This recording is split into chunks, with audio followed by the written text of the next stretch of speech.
Movie की शुरुआत में हमें एक आदमी दिखाया जाता है जिसका नाम ली है। वो अपने घर की तरफ जा रहा था। घर पहुंचकर वो अपनी बिल्ली को, जिसका नाम म्याऊ म्याऊ है, उसे पेट करता है और फिर वो अंदर सीधा रूम की तरफ निकल जाता है। रूम में एंटर होकर वो देखता है कि उसकी बेटी, जिसका नाम सुहा है, वो पूरी तरह ज़ॉम्बी बन चुकी है। और यहाँ सबसे अजीब बात ये थी कि वो पूरी सिचुएशन पर ज्यादा हैरान नहीं होता, काफी काम रहता है। यहाँ तक कि सुहा उस पर अटैक करने की कोशिश कर रही थी, तब भी वो बिल्कुल कामली उसे कंट्रोल कर लेता है, जैसे कि ये सब कुछ उसकी रोजमर्रा की रूटीन हो। फिर हमें ये बात पता चलती है कि सुहा पूरी दुनिया में बची हुई अकेली ज़ॉम्बी है। और अब मूवी का असल स्टार्ट होता है।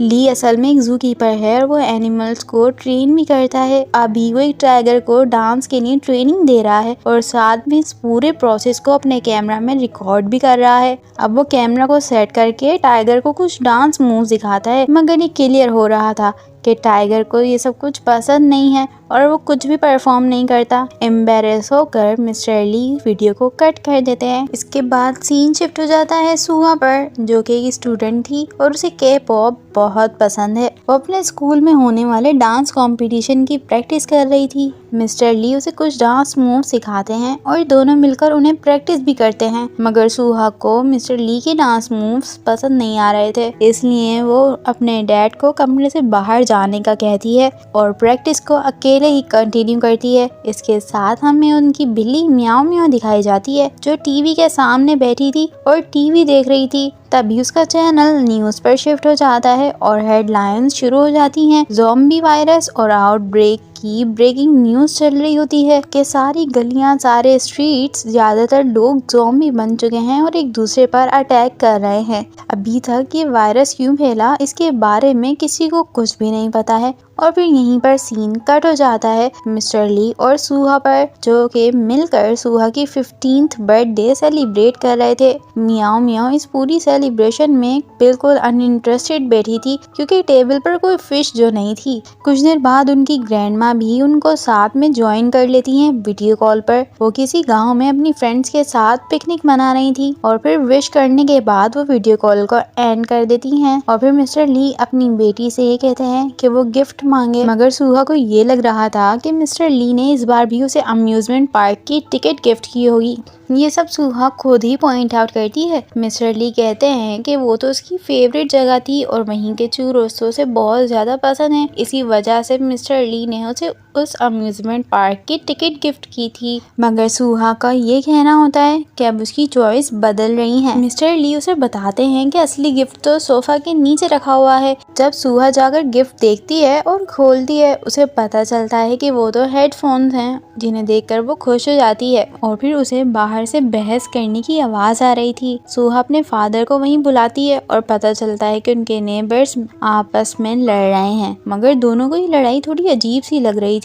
फिर वो नेबर अपने हस्बैंड को कॉर्नर कर लेती है। ली दोनों से बात करने जाने ही वाला था, मगर तभी वो औरत अपने हस्बैंड को बाइट कर लेती है। फिर वो एक क्रीपी तरीके से बेंड होकर उनकी तरफ देखने लगती है। अब ली और सुहा दोनों को ये रियलाइज हो गया था कि ये कोई नॉर्मल लड़ाई नहीं है, इसीलिए दोनों सोफा के पीछे छुपने की कोशिश करते हैं। और जब तक वो ज़ॉम्बी भागकर उनकी बैल्कनी वाली साइड पर आ चुकी थी, जो कि उनकी कैट म्याऊ म्याऊ को देख रही थी, क्योंकि म्याऊ म्याऊ टेबल के ऊपर थी और उसकी आवाज उसे अट्रैक्ट कर रही थी, इसीलिए मिस्टर ली उसे अपने पास उठा लेते हैं। मगर अब उन्हें वो ज़ॉम्बी देख चुकी थी और अग्रेसिवली विंडो तोड़कर अंदर आने की कोशिश कर रही थी। ली सुहा को वहीं से रूम में भाग जाने देता है और खुद वहीं शॉक में खड़ा रह जाता है कि क्या हो रहा है। तभी वो ज़ॉम्बी ग्लास तोड़कर अंदर आने लगती है। मिस्टर ली, जिन्हें शायद ये अभी तक रियलाइज नहीं हुआ था कि वो ज़ॉम्बी है, वो उनसे कहता है कि ये आपने क्या किया है, मेरा नुकसान कर दिया, मैं अभी पुलिस को कॉल करूंगा। थोड़ी देर के लिए ऐसा लग रहा था कि ज़ॉम्बी उनकी बातें सुन रही है और फिर वो और ज्यादा अग्रेसिवली उनकी तरफ बढ़ने लगती है। तभी मिस्टर ली उसे सोफा के पीछे फंसाकर ट्रैप कर देते हैं और सीधा रूम में भाग जाते हैं, जहां सुहा अपना फोन देख रही थी और फोन में कुछ पोस्ट थी और न्यूज भी थी, जहां पर लिखा हुआ था कि सिटी में लोग अजीब सा बिहेव कर रहे हैं और ये निशानी ज़ॉम्बी आउटब्रेक की है। ली डिसाइड करता है कि वो सूहा को लेकर गांव में अपनी मदर के पास जाएगा, मगर असल सवाल तो ये है कि वो लोग जाएंगे कैसे। वो दोनों अपने घर से किसी तरह बाहर निकल के आ जाते हैं। पूरे नेबरहुड में सारे लोग ज़ॉम्बी बन चुके थे। उन्हें समझ नहीं आ रहा था कि अब क्या करें। तब ली एक आइडिया देता है और कहता है, मैंने मूवीज में देखा है कि लोग ज़ॉम्बी से बचने के लिए उनकी तरह एक्ट करते हैं। सूहा ये सुनकर कहती है कि ये रियल लाइफ है, कोई मूवी नहीं।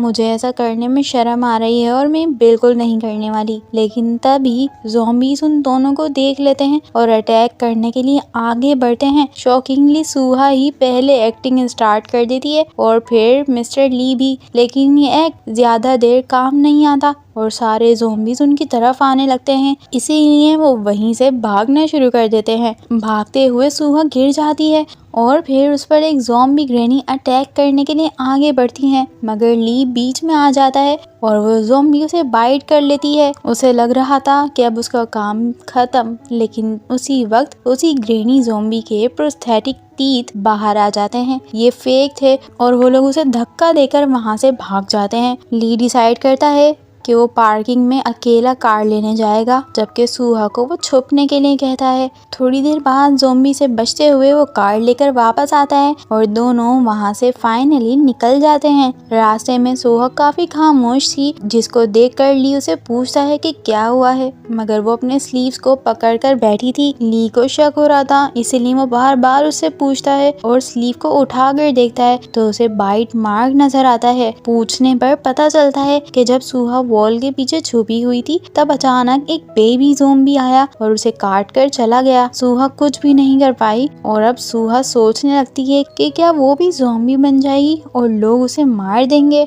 इन्हीं ख्यालों में डूबते हुए उनकी कार एक कंक्रीट बैरियर से टकरा जाती है और फिर सूहा कम्प्लीटली एक अग्रेसिव ज़ॉम्बी में बदल जाती है, जो कि ली को काटने की कोशिश कर रही थी, मगर कार की सीट बेल्ट उसे रोक कर रखती है और फिर ली उसे बेल्ट से ही रेस्ट्रेन कर देता है। ली पूरी कोशिश कर रहा था कि सूहा को हर्ट ना किया जाए, मगर इसी जोर जबरदस्ती में सूहा खुद अपना सर गाड़ी पर मार लेती है और वहीं पर बेहोश हो जाती है। अब सीन कट होता है डायरेक्ट विलेज पर, जहां पर रात को ग्रैंडमा किम घर आती हैं और ली की कार देख लेती हैं। उन्हें पता चल गया था कि ली पहले से ही वहां पर था। वो ली से मिलने के बाद सूहा के बारे में पूछती हैं तो ली उन्हें झूठ बोलने की कोशिश करता है कि सूहा बस बीमार है। ये सुनकर किम को फिक्र होती है और वो अपनी पोती से मिलने के लिए रूम की तरफ भागती हैं, मगर वहां पर जाकर वो एक अजीब ही सीन देखती हैं। सूहा ने पूरी तरह रूम फैलाया हुआ है और अजीब सा बिहेव कर रही है, यानी अभी ग्रैंडमा को भी नहीं पता था कि सूहा ज़ॉम्बी बन चुकी है। अब अग्रेसिवली सूहा अपनी ग्रैनी को काटने के लिए आगे बढ़ती है, लेकिन किम मैट्रिक्स फिल्म वाली पावर से उस सिचुएशन को हैंडल कर लेती हैं और सूहा को बेहोश कर देती हैं। जब ली उन्हें सब सच बताता है कि सूहा ज़ॉम्बी बन चुकी है तो किम बहुत उदास हो जाती हैं और रोने लगती हैं। फिर वो दोनों टीवी पर न्यूज़ देखते हैं, जहां गवर्नमेंट ऑलरेडी सारे रोड्स को ब्लॉक कर चुकी है और मिलिट्री हर जगह गार्ड कर रही है ताकि मिस्टीरियस वायरस कोरिया में और ना फैल सके, और मिलिट्री किसी भी इन्फेक्टेड इंसान को सामने देखकर उसे फौरन मार देती है। ये बात सच निकलती है क्योंकि अगले ही दिन जब ली इंफॉर्मेशन लेने के लिए हॉस्पिटल जाता है, वहाँ का सीन बहुत ही खराब होता है। ज़ॉम्बी पागलों की तरह हर किसी पर अटैक कर रहे थे। जो मिलिट्री वहाँ पहुँचती है वो फौरन ऑन द स्पॉट एक्सिक्यूशन शुरू कर देती है। ये देखकर ली फौरन वहाँ से भाग पड़ता है, वरना वो लोग सूहा को ढूंढ लेते। घर पर किम टीवी न्यूज़ देख रही होती है, जहाँ गवर्नमेंट वार्निंग देती है कि अगर किसी को इन्फेक्टेड इंसान मिले तो फौरन रिपोर्ट करे। ली ये डिसाइड करता है कि मिलिट्री के हाथों सूहा को एग्जीक्यूट करवाने से बेहतर है कि वो खुद उसे मार दे। वो जमीन खोता है और अपनी बेटी से माफी मांगता है, जैसे उसे ये सब कुछ करना पड़ रहा है, लेकिन जब वो शोवल से उसे मारने की कोशिश करता है तो उससे वो नहीं हो पाता और उदास होकर रोता हुआ कहता है कि शायद मैं अच्छा बाप नहीं हूँ। ये देखकर किम गुस्सा हो जाती हैं और कहती हैं कि अगर ली नहीं कर सकता तो वो खुद कर देगी। दोनों में बहस स्टार्ट हो जाती है क्योंकि ली का कहना होता है कि शायद हॉस्पिटल में कोई तरीका मिल जाए और सुहा वापस नॉर्मल हो जाए। इसी वक्त मियाओ मियाओ उनकी बिल्ली वार्निंग दे रही थी कि सुहा अपनी प्लास्टिक स्ट्रिप को खोल रही है और अगले ही सेकंड सुहा वहाँ से निकलकर भाग जाती है। बिना वक्त जाया किए दोनों फौरन सुहा के पीछे भागते हैं ताकि वो गांव वालों पर अटैक ना कर दे। आखिरकार वो सुहा को एक वेयर हाउस में ढूंढ लेते हैं। ली को समझ आ जाता है कि सुहा यहाँ इसलिए छुपी हुई है क्योंकि बचपन में वो अपनी मॉम के साथ यहाँ पर खेला करती थी। शायद उसके अंदर अब भी इंसानी यादें बाकी हैं। फिर ली कंफर्मेशन के लिए सुहा का फेवरेट सॉन्ग बजाते हैं जो कि वो अपनी डांस प्रैक्टिस में यूज कर रही थी। उसका रिएक्शन देखकर उसे लगता है कि लड़की अंदर से अभी भी इंसान है और याददाश्त का कुछ हिस्सा अभी तक बाकी है। वो पूरी तरह ज़ॉम्बी नहीं बनी क्योंकि सुहा उस पर रिएक्ट कर रही थी, डांस करने की कोशिश कर रही थी। उसी रात साइंटिस्ट ये आइडेंटिफाई कर लेते हैं कि ये इन्फेक्शियस डिजीज असल में GIA वायरस नाम के एक फंगस की वजह से फैल रही है। ये फंगस इंसान के जिस्म के सॉफ्ट पार्ट्स को नुकसान पहुंचाता है और धीरे धीरे उसकी सोचने समझने की ताकत को खत्म कर देता है। आखिर में इंसान सिर्फ अपनी बेसिक इंस्टिंक्ट पर चलने लगता है, इसलिए वो ज़ॉम्बी जैसा लगता है। लेकिन ये दूसरे ज़ॉम्बी की स्टोरी की तरह ब्रेन नहीं खाता, ये बस लोगों को इन्फेक्ट करता है। रिसर्च टीम को एक और इम्पोर्टेंट ब्रेक थ्रू मिलता है जब वो लोग GIA फंगस से इन्फेक्टेड चूहों के ब्रेन के सोचने और याद रखने वाले हिस्से, जिसे सेरेब्रल कॉर्टेक्स कहा जाता है, उसको स्टिमुलेट करते हैं तो उनकी पुरानी यादों का कुछ हिस्सा वापस आने लगता है और फंगस कमजोर पड़ने लगता है। इसका मतलब साफ है कि ये वायरस इरिवर्सिबल नहीं है और इसे रोका जा सकता है। इस बात को देखकर किम को उम्मीद होती है कि सुहा भी धीरे धीरे नॉर्मल हो सकती है। फिर वो और किम दोनों उसके लिए एग फ्राइड राइस बनाते हैं, मगर सुहा वो नहीं पसंद करती। इसके बजाय उसकी क्रेविंग मीट की तरफ जाती है, जिससे लगता है कि इन्फेक्शन से उसकी टेस्ट और खाने की आदत पूरी तरह बदल गई है। और फिर वो अपनी ग्रैनी का बनाया हुआ मीट बहुत शौक से खाने लगती है। अब अचानक ली के बचपन का दोस्त जिसका नाम जो है वो उससे मिलने आ जाता है क्योंकि उसे पता चल चुका होता है कि ली गांव वापस आ गया है। जो सुहा के बारे में पूछता है मगर ली उसे झूठ बोलने लगता है कि सुहा सो रही है। और फिर उसी टाइम जो सुहा की रिफ्लेक्शन डोर में से देख लेता है और फिर जबरदस्ती डोर भी खोल देता है, जहाँ पर जाकर वो देखता है कि सुहा पागलों की तरह मीट खा रही है। अब जो को समझ आ जाता है कि सोहा ज़ॉम्बी बन चुकी है। जो को लग रहा था कि अगर सोहा ऐसे ही रही तो पूरा गांव खतरे में आ सकता है, इसलिए वो पुलिस को कॉल करने की कोशिश करता है, लेकिन ली उसे रोक देता है और समझाता है कि सोहा के अंदर अब भी इंसानी होश बाकी है, उसके पास मेमोरीज हैं और शायद ये वायरस रिवर्सिबल है। वो उसे कुछ वीडियोस रिकॉर्डिंग भी दिखाता है जिससे साबित होता है कि ये सच है। अब वो सोहा की मेमोरी को रीएक्टिवेट करने के लिए कोशिश कर रहे थे ताकि GIA वायरस कमजोर पड़ जाए, और ये सब वो अपनी बेटी की ट्रेनिंग के थ्रू कर रहा है। ये सुनकर जो थोड़ा अजीब बिहेव करता है और मना कर देता है क्योंकि उसे लगता है कि ये बहुत खतरनाक काम है। अगर सुहा ने वायरस गांव में फैला दिया तो बहुत बुरा हो सकता है। उसके मुताबिक बेहतर है कि गवर्नमेंट प्रोटोकॉल फॉलो किया जाए। लेकिन अगले दिन जो वापस आ जाता है और बताता है कि उसका एक कनेक्शन है जो फार्मास्यूटिकल कंपनी में काम करता है। वो एनिमल टेस्टिंग कंप्लीट कर चुका है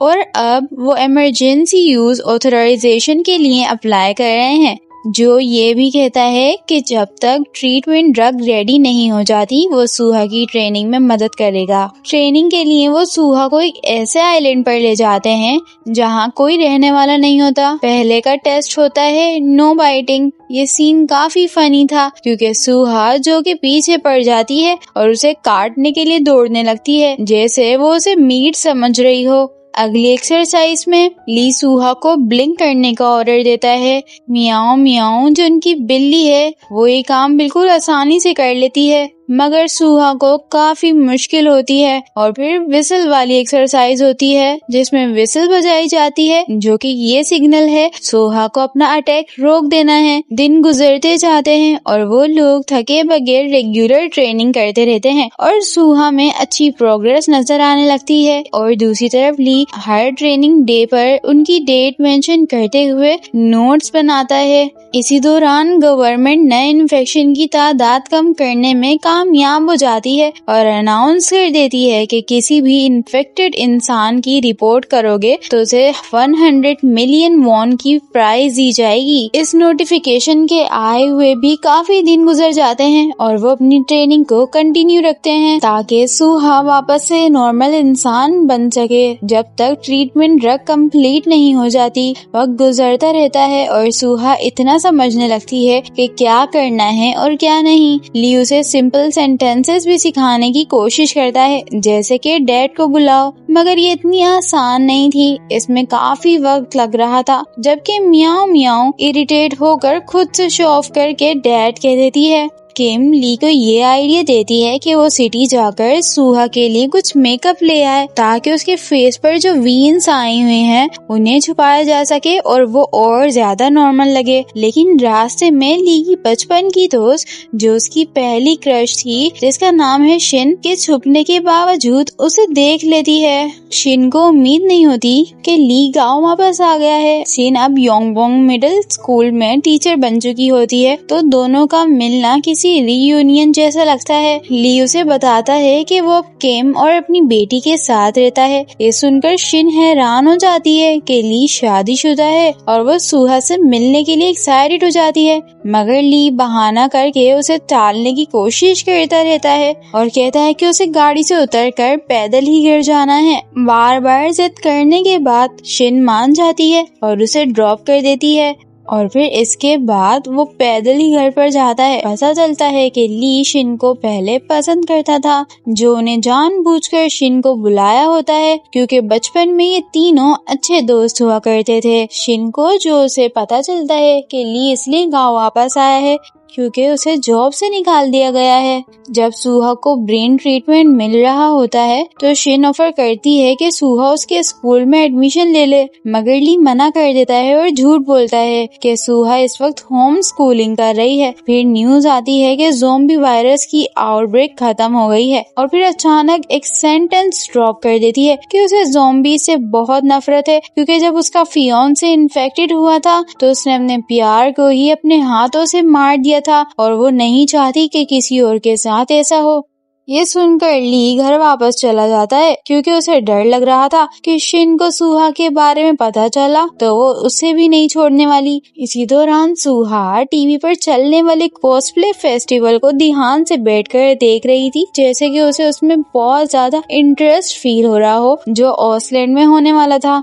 और ये सब कुछ ली देख लेता है। वो चाहता है कि सुहा को उस फेस्टिवल में ले जाए ताकि उसकी कुछ मेमोरी रिकॉल हो सके। अब ली सुहा के लिए कपड़े निकालने के लिए जाता है और वहीं पर उसे सुहा का एक मेमोरी बॉक्स मिलता है जिसमें वो अपनी चीजें संभाल कर रखती थी। जब वो उन चीजों को देख रहा होता है तभी सुहा वहाँ पर आ जाती है, जो कि बिल्कुल ठीक लग रही थी और अपने डैड से सॉरी कह रही थी कि उसकी वजह से उन्हें इतनी परेशानी देखनी पड़ी। ली कहता है कि वो बिल्कुल परेशान नहीं हुआ क्योंकि वो उसकी बेटी और वो उससे बहुत प्यार करता है। और लेकिन फिर अचानक से सुहा गायब हो जाती है, यानी ली ये सब कुछ हिलोसिनेट कर रहा था। इन सब के बाद वो अकेला बैठकर रोता रहता है। उस रात ली जो को बताता है कि वो सुहा को फेस्टिवल ले जाना चाहता है। उम्मीद है कि उसकी याददाश्त रिकवर हो जाए। शुरू में जो मना कर देता है क्योंकि सुहा कभी क्राउडेड जगह पर नहीं गई होती, लेकिन ली के बहुत इंसिस्ट करने पर वो मान जाता है कि वो भी फेस्टिवल में साथ चलेगा। और दूसरी तरफ अनएक्सपेक्टेडली शिन किम के घर पहुंच चुकी थी। उसी वक्त सुहा नींद से उठ जाती है और शायद बाहर आने के लिए ट्राई करती है। शिन सुहा को देखकर उसकी तरफ जाने लगती है, मगर ली फौरन से आकर सुहा को रूम के अंदर धकेल देता है। इससे शिन को शक हो जाता है कि कुछ तो अजीब जरूर है। फिर ली और किम ड्रामा करते हैं और किसी तरह शिन को घर से निकाल देते हैं। और फिर इसके बाद ली डायरेक्टली कन्फ्रंट करता है शिन को, और उसकी एक फैमिली है, वो नहीं चाहता कि शिन बार बार उससे मिलने उसके घर पर आए। शिन ये सुनकर इतनी ऑफर्ड हो जाती है कि उसके पास कोई जवाब नहीं बचता बोलने के लिए, और वहाँ से चली जाती है। अब सीन नेक्स्ट डे पर शिफ्ट होता है। किम वो मेकअप यूज करना शुरू करती है जो ली सिटी से लाया था, ताकि सुहा ज़ॉम्बी जैसी ना लगे। और थोड़ी ही देर बाद जो थोर का कॉस्प्ले करता हुआ अपना मोटा सा पेट दिखाता है। आखिरकार किम अपना काम कंप्लीट कर लेती है और फिर सुहा बाहर आती है, जो कि काफी ब्यूटीफुल लग रही थी, और बिल्कुल ऐसा लगता है कि वो कोई ज़ॉम्बी नहीं है, बिल्कुल नॉर्मल और रियल ह्यूमन है। अब सब लोग कार्निवल कॉस्प्ले पार्टी के लिए रेडी हो जाते हैं, और दूसरी तरफ किम इसके बाद गांव के एक इवेंट में चली जाती है, क्योंकि युंगबोंग विलेज को एक अवार्ड चार्टर मिला होता है, और रीजन ये होती है कि वो सबसे सेफ गांव बना रहता है, जहां पर वायरस ने किसी एक इंसान को भी अटैक नहीं किया। लेकिन वहाँ विलेज में विलेज चीफ किम से सुहा के बारे में पूछने लगता है, क्योंकि शिन ने उसे बताया होता है कि सुहा स्कूल नहीं जा रही है और गांव के सारे बच्चों के लिए स्कूल जाना जरूरी है। किम इस सवाल से घबरा जाती है और फौरन वहाँ से निकलने लगती है, ये कहकर कि वो उसकी पोती है और वो होम स्कूल्ड है, वो लोग चाहे जो करें उसके साथ। मगर विलेज चीफ उसे रोक लेता है। अब तो किम के पैरों से जमीन निकलने लगी थी, लेकिन इसके बाद वो ये कहता है कि अभी तो पार्टी शुरू हुई है, क्यों जा रही हो। और फिर युंगबोंग की ओल्ड एज पार्टी शुरू हो जाती है और सब अपनी अपनी पागलपन वाली एनर्जी दिखाने लगते हैं। और फिर सीन ओसलैंड पर शिफ्ट हो जाता है। कार्निवल पार्टी चल रही थी, वहाँ सब लोग खूबसूरत रात को एंजॉय कर रहे थे, जैसे कि जिंदगी में कभी कुछ बुरा ही ना हुआ हो। ली को पूरा यकीन होता है कि सुहा ठीक है और वो ज़ॉम्बी की तरह अटैक नहीं करने वाली किसी पर। तभी जो के पास एक खबर आती है कि GIA वायरस की मेडिसिन जल्द ही आने वाली है। इससे सुहा को दोबारा इंसान बनने की उम्मीद और स्ट्रॉन्ग हो जाती है, और ली बहुत खुश हो जाता है। और इसी खुशी वाले मोमेंट में सुहा बिना कोई सिग्नल दिए वहाँ से गायब हो जाती है। दोनों घबरा जाते हैं और फौरन उसे ढूंढना शुरू करते हैं। पता चलता है कि सुहा वहाँ पर खाने की स्मेल के पीछे गई थी। रास्ते में कोई उससे टकरा भी जाता है। वो लोग उसे अजीब तरह से देखने लगते हैं, मगर वो गुस्सा नहीं होती। फिर वो दोबारा उसी स्मेल की तरफ जाने लगती है, जो कि बस एक डिलीशियस चीज को ढूंढ रही थी, जो कि थे चुरोस, जिन्हें देखकर वो उसी दुकान की तरफ चली जाती है। शॉप का ओनर सुहा को एक चुरोस ऑफर करता है, जिसे लेकर वो वहाँ से भाग जाती है। सेलर फौरन उसका पीछा करता है। खुशकिस्मती से ली और जो सुहा को ढूंढ लेते हैं। ली सेलर से माफी मांगता है और पैसे भी दे देता है, और फिर सुहा अचानक से चुरोस बोल देती है। ये सुनकर ली और उसका दोस्त शॉक और खुश हो जाते हैं, क्योंकि अब तक सुहा ने कोई लफ्ज नहीं बोला था। ली इतना खुश हो जाता है कि कहता है कि अब तो मैं सारे चुरोस ही खरीद लूंगा, जबकि सेलर बस कंफ्यूज खड़ा उन दोनों को देख रहा था। वापस गांव में जब किम घर पहुंचती है तो शिन वहां पहले से वेट कर रही थी। उसे ली के नोट से सुहा के बारे में सब कुछ पता चल चुका था। आखिरकार किम सब बता देती है, और फिर एक और बड़ी बात पता चलती है, ली असल में सुहा का रियल फादर नहीं है। सुहा असल में ली की बहन जुंग योन की बेटी है, जो मर चुकी है।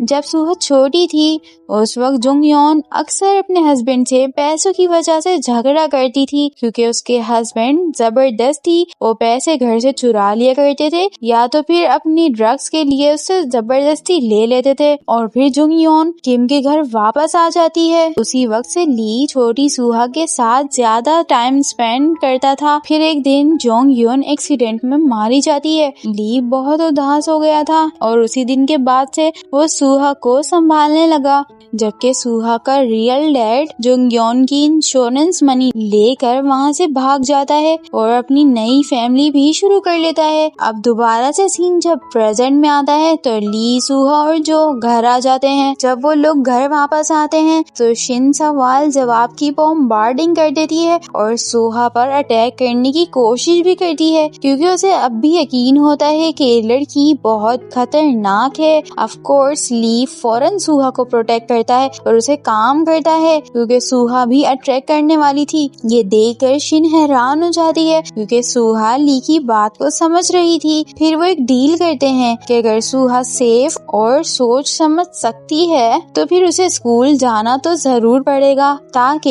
ये साबित हो सके कि ली सच कह रहा है। लेकिन अगर ऐसा नहीं हुआ तो शिन फौरन से मिलिट्री को बता देगी सुहा के बारे में। चाहे दिल से ना सही लेकिन ली को ये डील मजबूरन माननी पड़ती है और उस दिन से सुहा स्कूल जाना भी स्टार्ट कर देती है। शिन अपने सारे स्टूडेंट जो कि टोटल ही 3 थे उन सबको समझा देती है कि सुहा को बात करने में काफी मुश्किल होती है इसलिए वो तुम सब से शायद बात ना कर पाए। लेकिन स्कूल के पहले दिन ही वो स्टूडेंट सुहा को तंग करना स्टार्ट कर देते हैं क्योंकि वो चुप रह रही थी और अलग लगती है। खुशकिस्मती से ली वहाँ होता है और सिचुएशन को हैंडल कर लेता है। लेकिन दूसरी तरफ सब कुछ सिली हो जाता है क्योंकि सुहा के कॉन्टेक्ट लेंसेज आँख के कोने में सरक जाते हैं। फिर बास्केटबॉल प्ले करते वक्त सुहा भी खेलने की कोशिश करती है लेकिन शिन जो अब भी ज़ॉम्बीज़ के ट्रॉमा में होती है बहुत जोर से सोहा की तरफ बॉल फेंक देती है जो कि सीधा सोहा के गाल पर लगती है और वो गिर जाती है। अब उसके फेस के अंदर एक गड्ढा भी बन चुका था बिल्कुल एक कार्टून की तरह। ली फौरन उसे क्लिनिक ले जाता है और जो मेहनत करके सोहा के चेहरे को ठीक करने की कोशिश करता है। कई ट्राइज करने के बाद आखिरकार जो अपना काम सक्सेसफुली कंप्लीट कर लेता है। अब शिन सॉरी करने के लिए वहाँ पर आती है। सोहा की क्लासमेट की तरफ से एप्पल्स भी लेकर आती है। लग रहा था कि सबको सोहा की फिक्र होने लगी है चाहे वो उन्हें थोड़ी अजीब ही क्यों न लगती हो। उस रात किम और सोहा कार्ड्स खेलते हैं और दोनों इस गेम को एंजॉय कर रहे थे। तभी डोरबेल बजती है। किम को लग रहा था कि ली आ गया है मगर वो तो सोहा का रियल डैड हानसुन था। हानसुन किम को बताता है कि बहुत से लोग सोहा को ढूंढने निकल रहे हैं क्योंकि कॉस्प्ले कार्निवल में किसी ने उसकी वीडियो रिकॉर्ड कर ली थी और वो वायरल हो गई है। ये वही लोग थे जो सोहा को वियर्डली देख रहे थे। किम मजबूर हो जाती है और हानसुन वहाँ से सोहा को जबरदस्ती ले जाता है। जब ली को पता चलता है कि सोहा किडनैप हो गई है तो वो फौरन उसका पीछा करता है और उसकी कार को रोक लेता है। ली बहुत गुस्से में होता है और हानसुन को मारता है। दोनों के दरमियान फाइट शुरू हो जाती है। जब हानसुन ली को बहुत बुरी तरह मार रहा था तो सोहा को ये देखकर गुस्सा आ जाता है और वह फौरन हानसुन पर अटैक कर देती है और वो फौरन हानसुन पर एक ज़ॉम्बी की तरह अटैक कर देती है और उसे बाइट कर लेती है। ली सोहा को डांटता है, उसे रोकने की कोशिश करता है कि जब तक वो ना कहे उसे किसी को नहीं काटना है। और दूसरी तरफ हानसुन धीरे धीरे ज़ॉम्बी बनने लगता है। अब ली को मजबूरन उसे मारना पड़ता है। इसी के बाद ली डिसाइड कर लेता है कि वो सोहा को लेकर गांव से बहुत दूर चले जाएगा क्योंकि वो और ज्यादा प्रॉब्लम्स नहीं क्रिएट करना चाहता। जो इस बात से बिल्कुल भी एग्री नहीं करता क्योंकि उसे डर होता है कि अगर सोहा पकड़ी गई तो उसे एग्जीक्यूट कर दिया जाएगा और ली को जेल हो जाएगी। लेकिन ली को यकीन था कि ये सब बिल्कुल सही फैसला है। किम भी उनके साथ जाना चाहती थी और मियाओ मियाओ भी, लेकिन किम को वो अपने साथ नहीं ले जा सकते थे। जाहिर सी बात है उसकी ओल्ड एज में वो उन्हें इतना परेशान नहीं कर सकते थे। निकलने से पहले ली किम को एक लेटर दे देता है और कहता है कि ये शिन को दे दें। जब किम शिन से मिलती है तो तभी वो लोग देखते हैं कि मिलिट्री ट्रूप्स योंगबोंग विलेज की तरफ आ रहे हैं क्योंकि उन्होंने सोहा की लोकेशन को ट्रेस कर लिया है। अब मिलिट्री को देखकर किम वो लेटर खोल लेती है और पता चलता है कि ली का प्लान असल में ये था कि किम, शिन और जो को इस मसले से दूर रखा जाए क्योंकि उसे पता था कि मिलिट्री जल्द ही सोहा को अरेस्ट करने आ जाएगी और वो सारी जिम्मेदारी खुद लेना चाहता था। इसी वक्त किम का घर मिलिट्री से भर जाता है और कमांडर किम से पूछ रहा होता है कि ली और सोहा कहाँ हैं। ली का प्लान होता है कि वो सोहा को साइलेंट पर ले जाएगा जहाँ कोई नहीं रहता और वहीं पर वो दोनों अपनी जिंदगी गुजारेंगे। लेकिन वो देर कर चुके होते हैं क्योंकि मिलिट्री पहले ही वेयर हाउस पर पहुंच जाती है जहां पर वो दोनों छुपे हुए थे और उस पूरे एरिया को घेर लेती है। दोनों फौरन से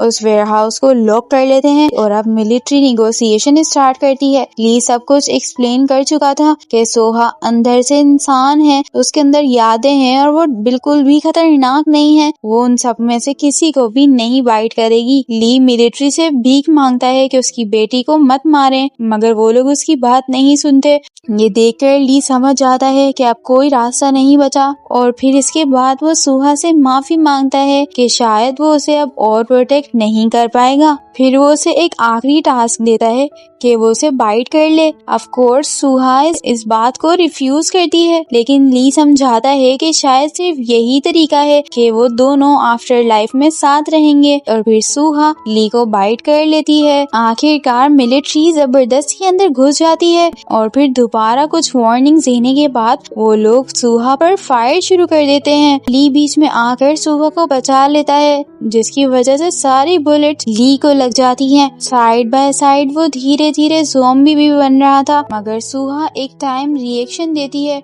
और रोना स्टार्ट कर देती है, साथ में उसे डैड भी कह देती है। इसी वक्त ये देखकर मिलिट्री ऑफिसर्स फायरिंग रोक देते हैं और फिर डैड सुनने के बाद ली वहीं पर मर जाता है। उसकी आखिरी रिकॉल मेमोरीज में वो सोहा के साथ था, उसी आइलैंड पर था और वो दोनों बिल्कुल ठीक एक दूसरे के साथ नॉर्मल इंसानों की तरह रह रहे थे। अब 3 महीने बाद सोहा हॉस्पिटल में उठती है और वो मिराक्युलसली GIA वायरस से रिकवर हो चुकी थी। इस बात से किम, शिन और जो बहुत खुश थे। फिर किम सोहा को ड्राइव करके ली से मिलाने ले जाती है। हमें पता चलता है कि ली मरा नहीं है, बल्कि कोमा स्टेट में ट्रीटमेंट ले रहा है। साइंटिस्ट को ली में GIA वायरस की एंटीबॉडीज मिलते हैं जो क्योर डेवलप करने की बन सकते हैं और इससे उम्मीद पैदा होती है। वो एक्सप्लेन करते हैं कि उन्होंने ली के ब्लड के डिटेल में एनालिसिस किया है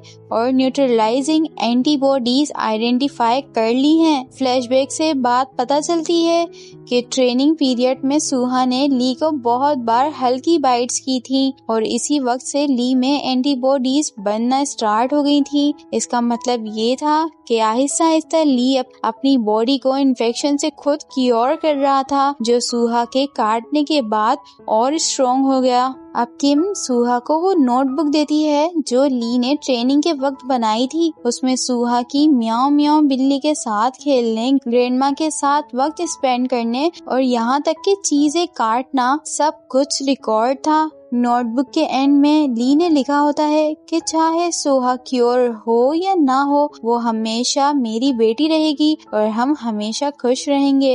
ये पढ़ने के बाद सोहा रोने लगती है। वक्त गुजरता रहता है और सब लोग ली के होश में आने का इंतजार कर रहे थे, यहाँ तक कि वो टाइम आ जाता है जब सोहा की स्कूल में डांस कंपटीशन थी। वो डांस कंपटीशन में अच्छा सा परफॉर्म करते हैं। शिन उस वीडियो को रिकॉर्ड कर लेती है और वो वीडियो ली के सामने चलाना स्टार्ट कर देती है, ये जानने के बावजूद कि ली कोमा में है। और फिर अचानक मिराक्युलसली म्यूजिक सुनकर ली का हाथ हिलने लगता है और हमें पता चलता है कि ली होश में आ रहा है और यहीं पर जाकर ये मूवी खत्म हो जाती है। अब मैं मिलूंगी आप लोगों से किसी और मूवी की या सीरीज की एक्सप्लेनेशन के साथ, तो फिर मिलते हैं next time. Until bye bye.